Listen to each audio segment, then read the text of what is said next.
ভেবে দেখুন, এমন এক পৃথিবীর কথা যেখানে নিজেদের সদ্য জন্মানো কন্যা সন্তানকে বাবা নিজেই জীবন্ত কবর দিচ্ছে, যেখানে একটি ঘোড়া দৌড় প্রতিযোগিতা কেন্দ্র করে দুটো গোত্র 40 বছর ধরে রক্তক্ষয়ী যুদ্ধে লিপ্ত হয়ে থাকে।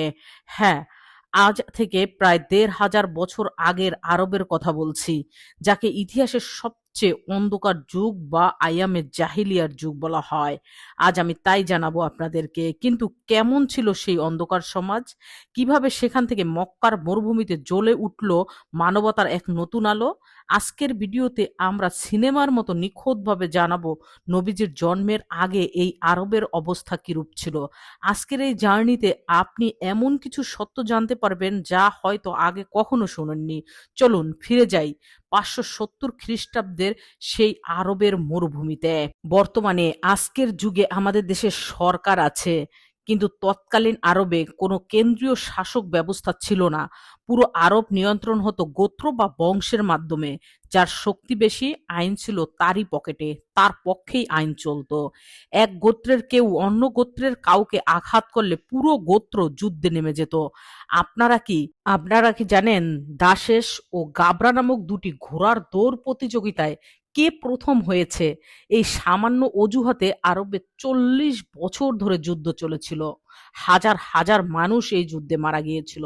এমনকি পবিত্র মাসগুলোতেও তো ওরা যুদ্ধ করতে দ্বিধা করতো না, যাকে ফিজারের যুদ্ধ বা অন্যায়ের যুদ্ধ বলা হতো। নবীজি নিজেও তরুণ বয়সে এই যুদ্ধের ভয়াবহতা কিছুটা প্রত্যক্ষ করেছিলেন। অর্থাৎ শান্তি বলতে আরবে কিছুই অবশিষ্ট ছিল না। এবার চলুন নজর দেওয়া যাক তৎকালীন সামাজিক জীবনের ওপর। সমাজটা কতটা পচে গিয়েছিল তা নারীদের অবস্থা দেখলেই বোঝা যায়। নারীদের সেখানে কোনো মানুষই মনে করা হতো না। জুয়া খেলার টাকা হেরে গেলে নিজের স্ত্রীকে বাজি ধরা হতো। বাবা মারা গেলে সৎ মায়ের উত্তরাধিকার সূত্রে ছেলেদের সম্পত্তিতে পরিণত করা হতো। ভাবুন কত জঘন্য সমাজ ছিল। কন্যা সন্তানের জন্ম হওয়ায় কুরাইশ ও অন্যান্য বংশের শাসকরা চরম অপমান করা হতো। ইতিহাসে এমনও প্রমাণ আছে যেখানে একটি নিষ্পাপ শিশুকন্যা তার বাবার দাড়ি থেকে ধুলোবালি মুছে দিচ্ছে, আর সেই বাবাই তাকে মাটি দিতে গর্ত খুঁড়তেছিল। কি ভয়াবহ অবস্থা ছিল তাদের মধ্যে, কোনো মায়া মমতাও ছিল না। বাজার থেকে যেভাবে ভেড়া বা উট কেনা হতো, ঠিক সেভাবে দাস দাসীদের কিনে চাবুক মেরে খাটানো হতো। তাদের কোনো মানবাধিকতা ছিল না। যে কাবা ঘরটি হযরত ইব্রাহিম আলাইহিসসালাম নির্মাণ করেছিলেন এক আল্লাহর ইবাদত করার জন্য, নবীজির জন্মের আগে সেটি পরিণত হয়েছিল মূর্তি পূজার প্রধান কেন্দ্র হিসেবে। কাবা ঘরের ভেতরে এবং চারপাশে 360টি মূর্তি স্থাপন করা হয়েছিল।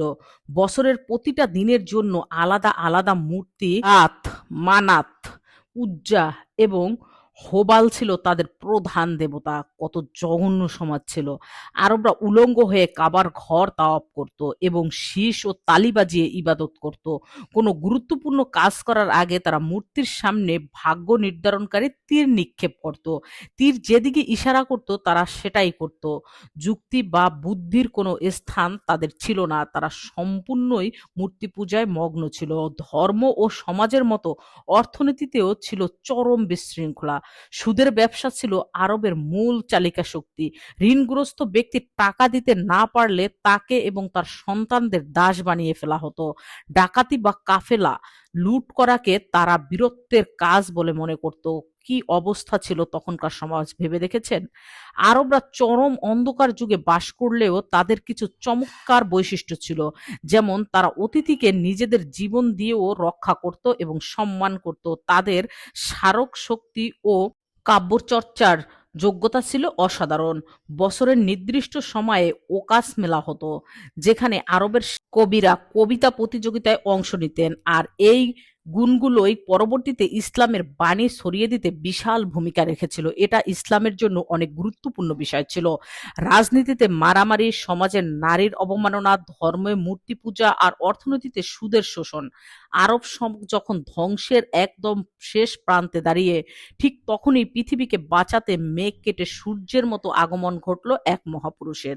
570 খ্রিস্টাব্দে 12ই রবিউল আউয়াল মক্কার কুরাইশ বংশের আমিনার কোলে জন্ম নিলেন আমাদের প্রিয় নবী হযরত মুহাম্মদ সাল্লাল্লাহু আলাইহি ওয়াসাল্লাম। তিনি এসে মাত্র 23 বছরে এই বর্বর সমাজকে পৃথিবীর ইতিহাসের সবচেয়ে আদর্শ ও অনুকরণীয় সমাজে পরিণত করেছেন। অন্ধকার কেটে যেভাবে ভোর আসে, আরবের বুকেও ঠিক সেভাবেই এলো ইসলামের আলো এবং শুরু হলো সুন্দর সমাজ। বন্ধুরা, কেমন লাগলো আজকের এই সংক্ষিপ্ত হযরত মুহাম্মদ সাল্লাল্লাহু আলাইহি সাল্লামের জন্মের আগের আরবের অবস্থা? অবশ্যই কমেন্ট করে আমাকে জানাবেন। আর আপনাদের বন্ধুদের সাথে অবশ্যই শেয়ার করে দেবেন এই সুন্দর তথ্যটি তাদের জানানোর জন্য। আবার দেখা হবে নতুন কোনো ভিডিও নিয়ে।